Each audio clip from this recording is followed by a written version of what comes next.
9 dias após a minha estreia em Sissi, uma lua crescente assomava no céu vienense, deixando rastros de sombras roxas. A luz era suficiente para iluminar as ruas da cidade. Então desci do táxi e resolvi caminhar para casa pelo elegante distrito oitocentista. Embora já fosse tarde, eu desejava um interlúdio de tranquilidade, uma pausa entre a loucura após a performance e a inundação parental que vinha recebendo depois de cada apresentação. As calçadas continham apenas alguns transeuntes, um casal grisalho voltando lentamente para casa depois de um jantar tardio, uma jovem que assobiava, e eu me sentia segura bastante. O trajeto foi ficando cada vez mais cheio conforme eu me aproximava da casa de meus pais no bairro de Dublin. Eu não sabia que as ruas estariam seguras. No entanto, nada disso teria apaziguado as preocupações de meu pai se soubesse que eu voltaria sozinha. Eles eram muito protetores com sua filha única. Afastando pensamentos de mamãe e papai, permitir-me sorrir pela resenha publicada no Die Press naquela semana. As palavras entusiasmadas sobre a minha interpretação da Imperatriz Elizabeth levaram a uma corrida por ingressos e, nas últimas 3 noites, sobraram apenas lugares de pé no meio do teatro. Meu status tinha se inflamado e eu ouvira elogios do diretor, que geralmente era crítico. Depois do escândalo de minha nudez em êxtase, decisão que parecerá aceitável e adequada à sensibilidade artística do filme, até que o público, incluindo meus pais, reagiria com choque. Era bom receber aquelas honras. Foi quando entendi que o retorno ao teatro depois de minha aventura no cinema tinha sido a decisão certa. Eu me sentia à vontade de novo. Atuar foi um modo de me proteger contra a solidão da infância, de preencher minha existência silenciosa com pessoas além de minha babá e meu tutor, sempre presentes, e de mamãe e papai, sempre ausentes. Com a simples criação de personagens e histórias para minhas muitas bonecas, num palco improvisado sob a enorme escrivaninha no escritório de papai. Então, inesperadamente, as ensinações se multiplicaram. Quando fui para a escola, subitamente apresentada a uma gama ampla e atordoante de pessoas, atuar tornou-se minha forma de estar no mundo. Um tipo de moeda de troca que eu sacava sempre que quisesse. Eu podia me tornar qualquer coisa que aqueles ao redor secretamente desejavam e, por minha vez, conseguia o que quisesse deles. Só quando pisei num palco pela primeira vez, no entanto, compreendi a extensão do meu talento.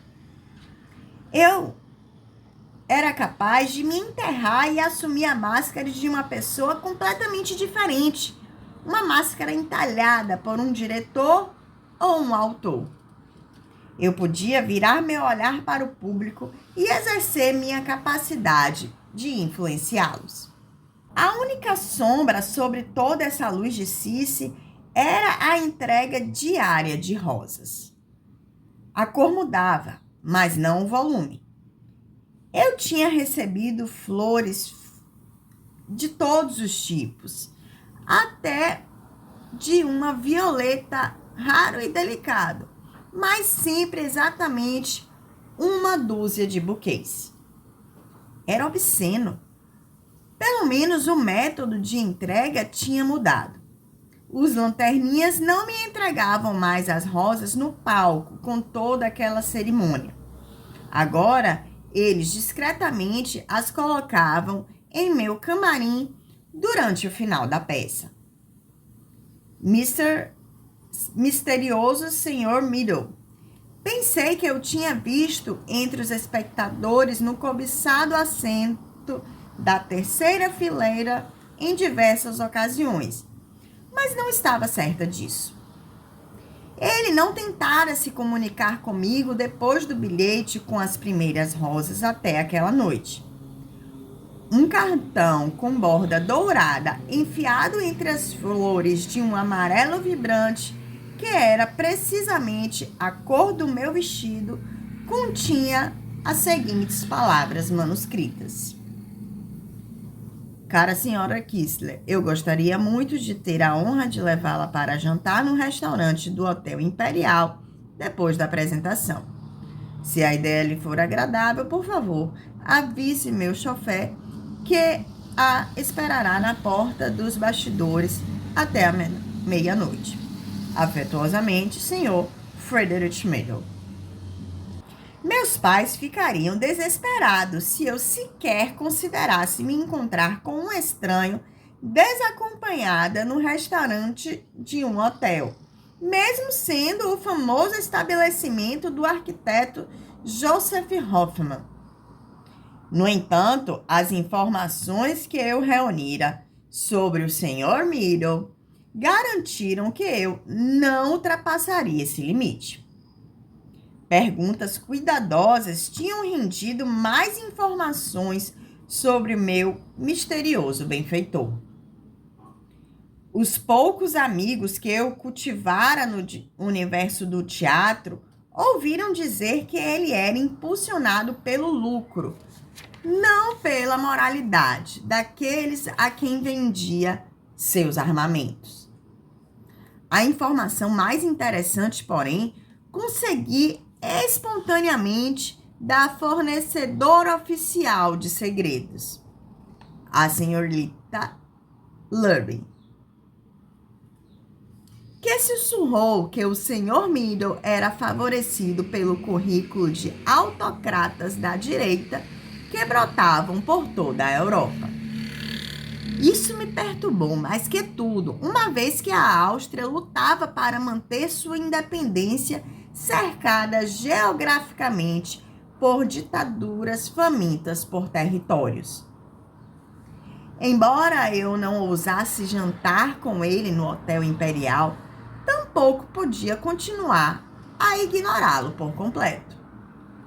Segundo todos os relatos, o Sr. Middle era um homem politicamente bem conectado e a situação atual exigia que todos os vienenses agissem com cautela. Mesmo assim, eu não sabia como gerenciar a atenção dele, uma vez que todos os meus flertes anteriores tinham sido com jovens maleáveis com idade próxima à minha. Até formular um plano, alistei a senhorita Lurby para distrair o motorista de Sr. Middle, enquanto eu evitava a porta dos bastidores e saía pela frente. Meus saltos marcavam um ritmo em staccato enquanto eu continuava meu progresso a Peter Jordan Street.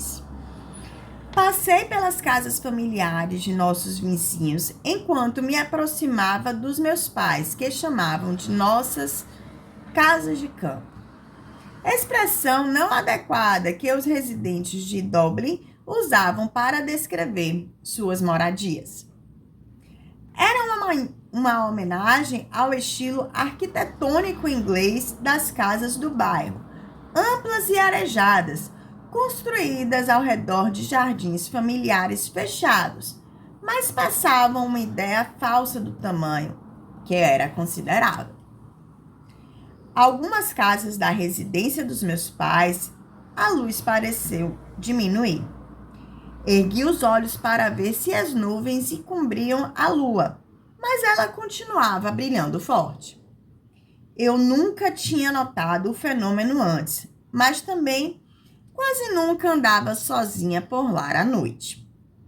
Perguntei-me se a escuridão poderia ser explicada pela proximidade da Peter Jordan Strasse, do denso bosque de Viena, onde papai e eu gostávamos de caminhar aos domingos. Não havia qualquer cintila de luz elétrica no quarteirão, exceto pela casa de meus pais. Janelas no breu com um brilho ocasional de vela minguante me encaravam das residências vizinhas e de repente me lembrei do motivo daquela escuridão.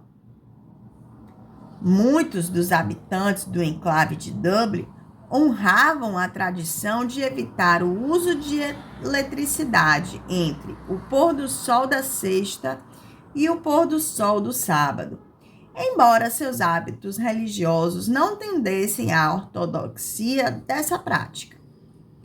Eu tinha esquecido porque era uma tradição que meus pais nunca seguiam.